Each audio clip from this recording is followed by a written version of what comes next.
This is the People of Bartlett podcast. I'm Dustin with Bartlett Local. On episode 7, we meet Johnathan Polk of Polks Reliable Delivery Services. I think you're going to love Jonathan's story of how he got started. So what do you do when listening to podcasts? Go do that now, and let's get started and meet Johnathan. We got Johnathan Polk of Polks Reliable Delivery Services. Johnathan, good afternoon. Good afternoon, Dustin. How are you? I'm doing great. How are you doing today? Doing fantastic. That's fantastic. Good. So, Johnathan, tell us a little bit about you and Polk's Delivery Service. All right. Well, as Dustin said, my name is Johnathan Polk, and first and foremost, I'm a husband and a father, also a man of God, and I am the founder and crew leader of Polks Reliable Delivery Services. We offer antique furniture delivery, local moving, and other labor services. So I'm curious, how far do you guys usually go, and what's the farthest you've ever taken delivery? Farthest so far with this business, we went to Knoxville. This is actually not too long ago. We went to Knoxville a couple of times, but that's been the farthest we've been with this company. But we'll pretty much go anywhere in the 48 continental states. Okay. I like to specialize in local moving just because it gets me back to work the next day. And if I'm in Florida, it's going to be 4 days with no work. Right. One job. Right. Okay, I got you. Okay. So what, as a mover, what's your day-to-day like? I mean, are you just, pointing and telling people where to put stuff, or what do you do? I am the crew leader, and I like to lead by example. So I'm definitely not that pointer guy. But let's say that would be me, by the way. Let's say we have a move in the morning, and I'll wake up relatively early, make sure I get to the truck, make sure the truck's in good shape, running good, check my fluids, make sure we have all our drills and everything's ready to go. Give the client a call, at least 30 minutes. Sometimes actually a little bit. It just depends on how long it takes to get there. But I'll give our client a call. I'll give them a 30-minute heads up. We'll show up to their door, introduce ourselves. They'll give us a tour and show us everything that's going to be moved. Then after we get the tour, we'll kind of prep their house and put door jamb protectors and floor runners down and just kind of make it protected so they know they're in good hands. And then we get it all prepped. And what I mean by prepped is we kind of pad it and wrap it up. Get it on the truck, get it over to the new location, do the same thing, prep that new house, protect the floors and doors and just any tight spots we got to squeeze through. Sometimes we'll tape cardboard to the wall with blue tape for to not get any scratches, and we'll get it all set up in their new house, get it all assembled, ask them if they're satisfied, and if they are, give them a handshake, and then we're done. I think of a mover, and I just think of some guy moving stuff around, but you just blew me away. You just talked about all these extra steps I never thought about, and I've never seen a mover do. Like taping cardboard to the wall. I know the last moving job I was a part of, they left a big gash on the wall. So, yeah, sometimes we'll tape cardboard. Like if you come downstairs and there's an immediate turn and you're looking at a wall, you can either go right or left. That could be kind of hard getting a chest or a dresser downstairs and making that turn. So we might do a little rubbage on that wall, but the cardboard will kind of help you not put that big old gash in the wall. And we use the blue tape because it's painter's tape, so we won't peel off any paint or anything. But as long as we prep the house, with the furniture, everything usually runs pretty smooth. Would you say you have a lot of experience moving? Absolutely. I've actually been moving this will be my 12th year moving. I've been with a couple of companies, and I actually started as a lumper way back in 2008. Can you clarify for everybody what a lumper is?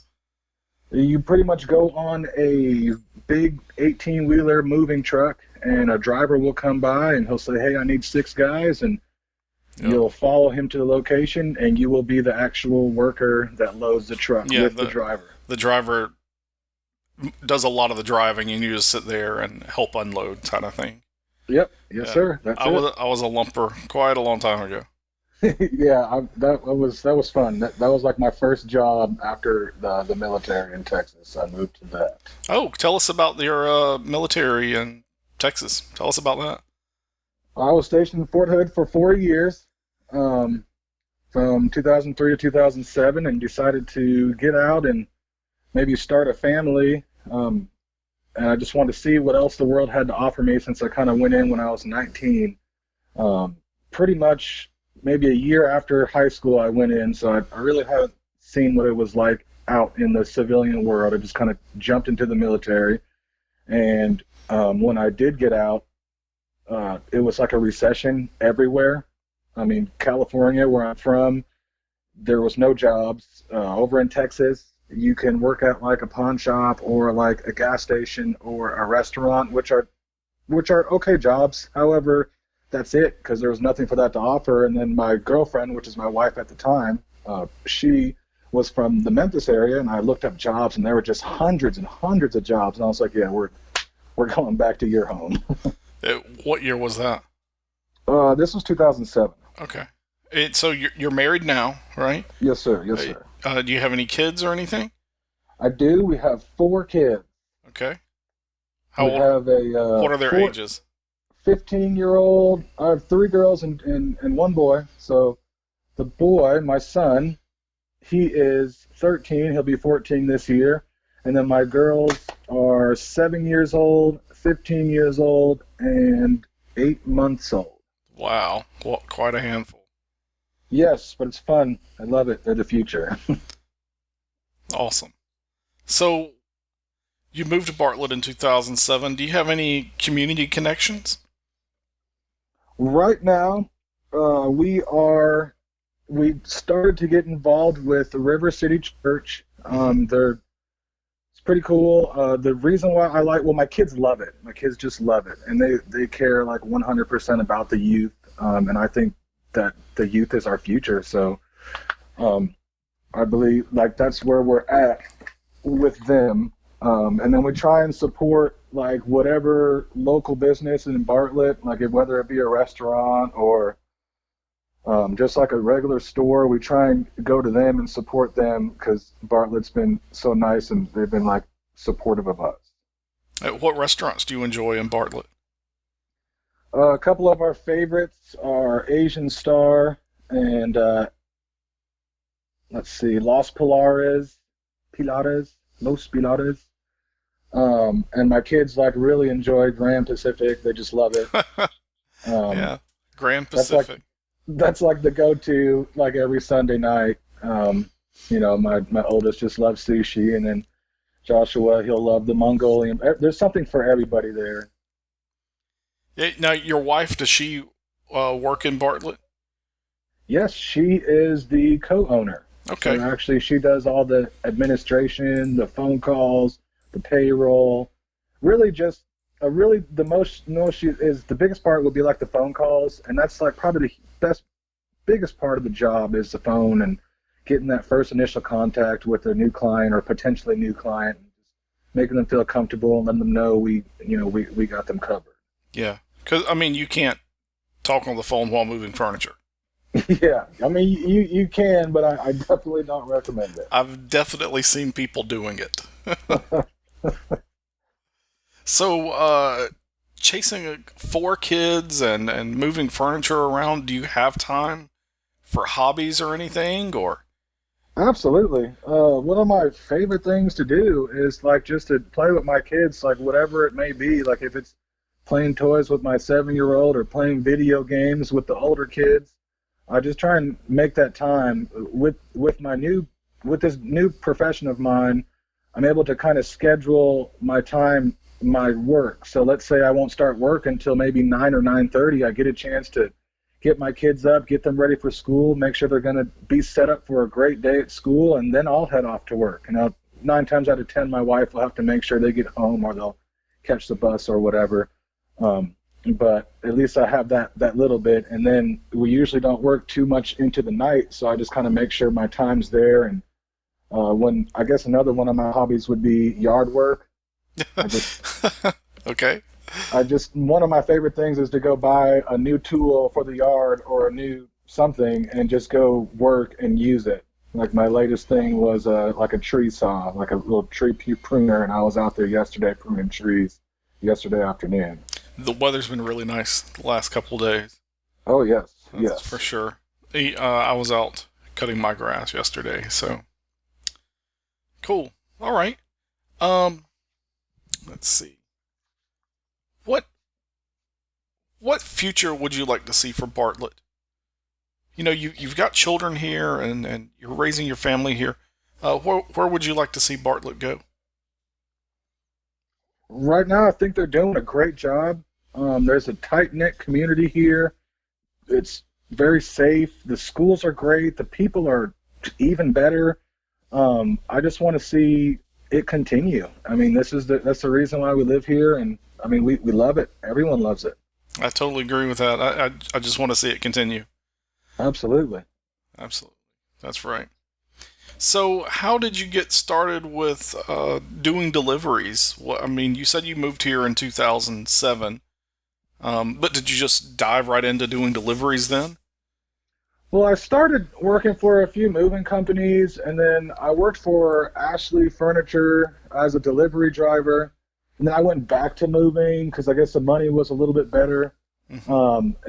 But there was no insurance. I didn't get any like medical insurance as a mover, so I decided to work for Restaurant Depot in Memphis. I don't know if you're familiar with that, but it's like a Sam's Club for restaurant owners. Okay.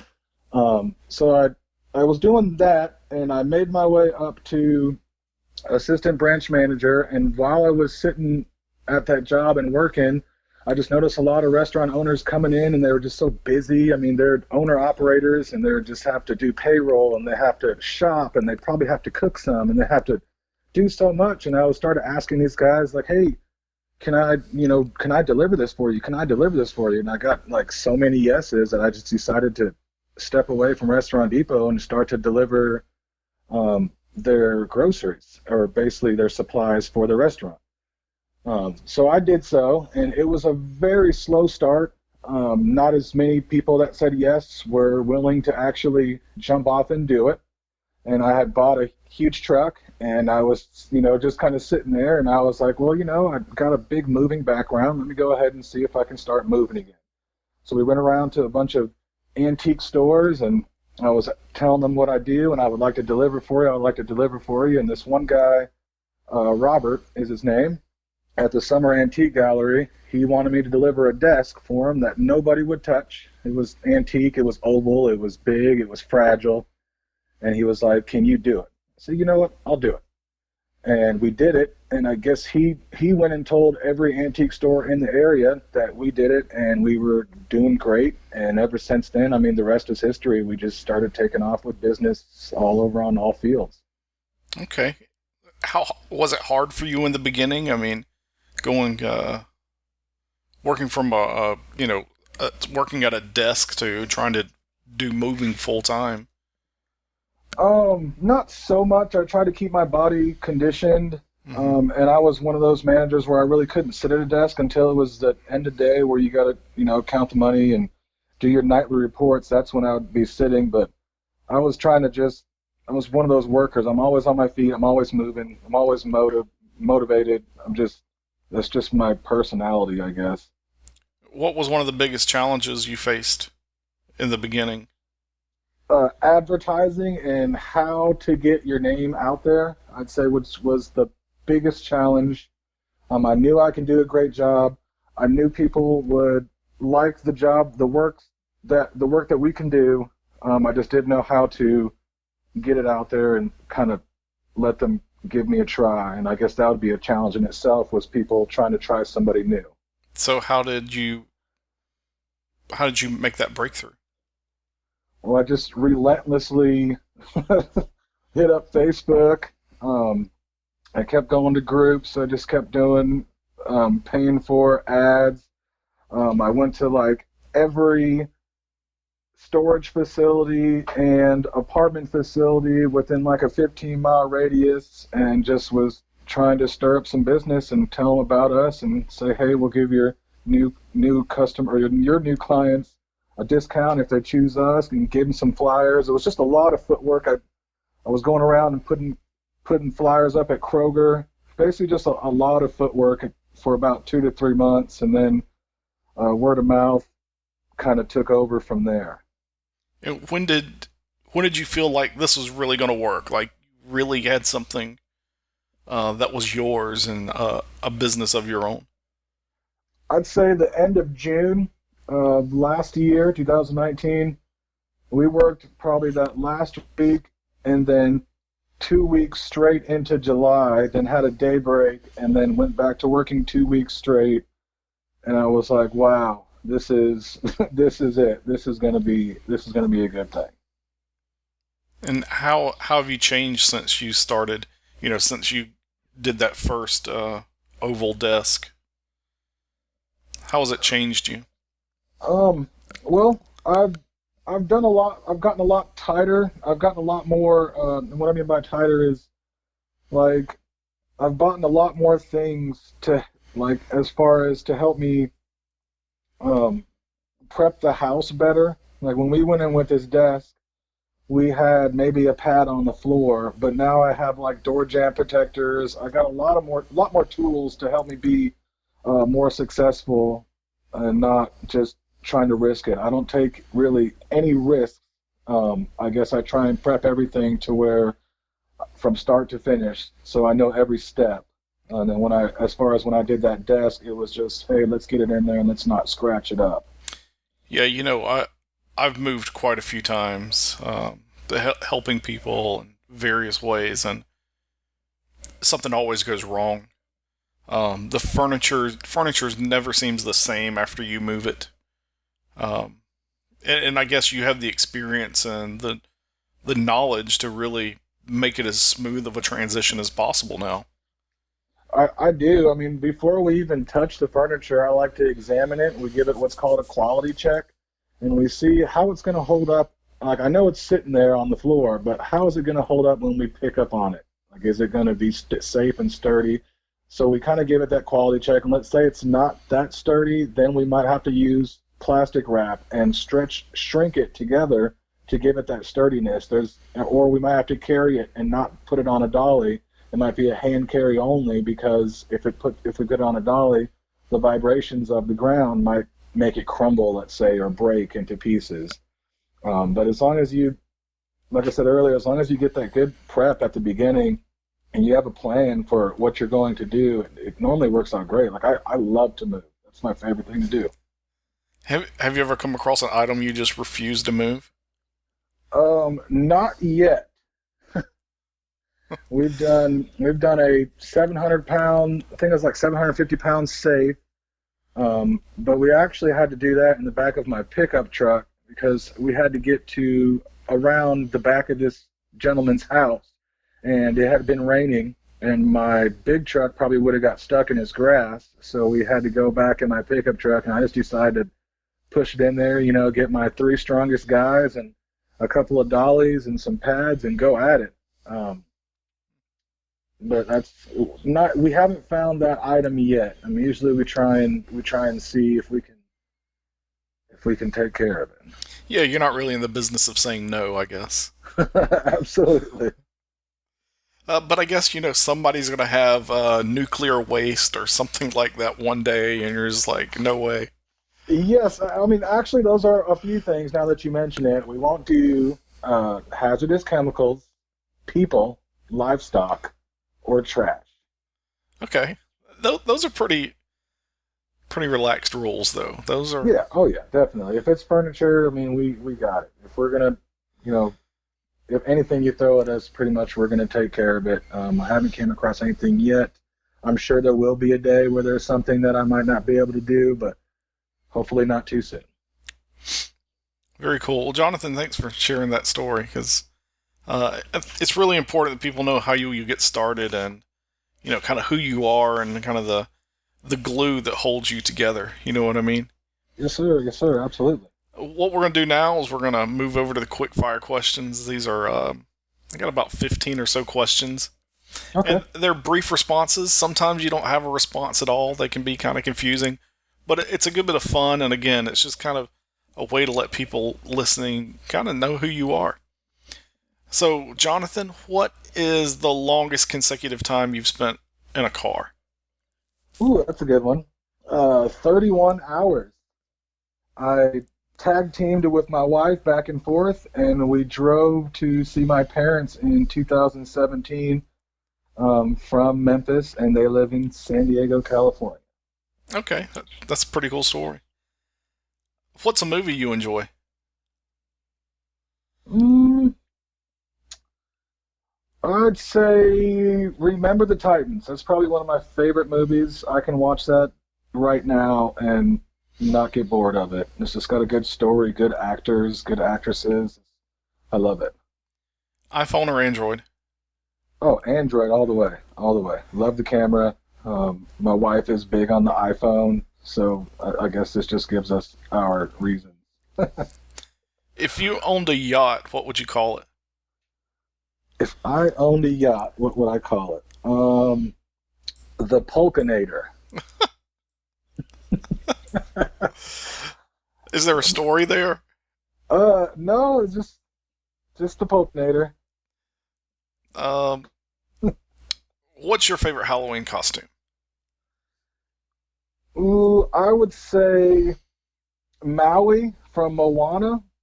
A Oh, few okay. years back, my daughter, I got this like skin of all of Maui's tattoos, and then my daughter was Moana, and we kind of did that Maui Moana thing. It That's was a pretty good cool. It time. worked out great. That's cool. What's your favorite animal? I'd say a dog. Mine too. Um, yeah, man's best friend. I love my dog. He's a good dog. What's your favorite food? Anything Mexican. I don't care if it's a burrito, a quesadilla, fajitas. I love Mexican food. I don't care if it's just cheese dip and chips. I love Mexican food. I love it. If you won $1 million, what would you buy? That's a good question. Um, I think I would just, I'm not sure what I would buy, but I know for sure I would donate a lot of it, like to my church and to like local charities, and just kind of give back. I know it's like not the cliche answer, but I know when you give without wanting in return, you get a good blessing from it. So if I came up on some money like that and I was doing well enough to support myself, I would definitely try to help others Right. These next questions look, they might be a little emotional. So, who do you admire the most? out. Whew. Um, I'd say I got a couple people. I'd say first and foremost God. Um, I gotta without him anything will be possible. Um, and I'd say my wife, she's kind of the rock to our family. And then, of course, my parents. I got to say, my parents have got me through a lot. And, I wouldn't be, without all three, four of those people, I wouldn't be the man I am today. Awesome. What impresses you? Really hard work impresses me. I like that when people put in work, like not luck, like if you can tell when someone puts in hard work and they do a good job at what they do. I really like that. Also, selfless giving. I mean, there's just been a lot of selfless giving out there, and for people that are, more than able to have a good life and they give to others, without expecting anything back. I think that's amazing. That's Yeah. just wonderful. It brings us all kind of closer together. Yeah. So, this will be our last question here. Okay. What trends do you just not get? You've got some, you got some kids in your house. So, what trends do you not get? I'd say all the new trends that my kids come home with, whether it's like a dance or a saying, like sometimes they'll come home from school and I'd swear they're speaking a foreign language to me, like I don't even understand, or they'll do some sort of dance and they'll be like, "Oh, that's the new, Fortnite dance or whatever dance." I'm like, "Oh, okay, well, that's cool." So I you're mean, I not. guess Are you dabbing and flossing in your spare time? No, but I definitely know my kids are for sure. For sure, every last Yeah. one of them, except for the baby. Not yet, at least. I don't get it either, but what can you do? They're kids. Gotta love them. Yeah, I hear you. So, Jonathan, can you tell us where people can find you more and learn more about your business? Yes, we are on Facebook, Polks Reliable Delivery Services, and we also have a website if you need to find us. That's www.polksreliable.net. That is our newest website we have out right now. I love it. There's a good setup to it. It kind of gives a little blurb about us, shows some of our work, but Facebook's probably the number one place to see all of our work and read our reviews, and we'd be happy to hear from you. Great. And for the people listening at home, I'll put all of those links in the show notes so you can check them out on your own time. And Jonathan, I'm really impressed. I've seen some of the work you did. It was really awesome. You've been a great guest. Thank you. Do you have any questions or comments for me? I appreciate what you're doing. This is awesome. I thank you for the opportunity. Awesome. I'm glad you could show up and everything. So, For sure. Jonathan, thanks for your time. Thank you, Dustin. All right.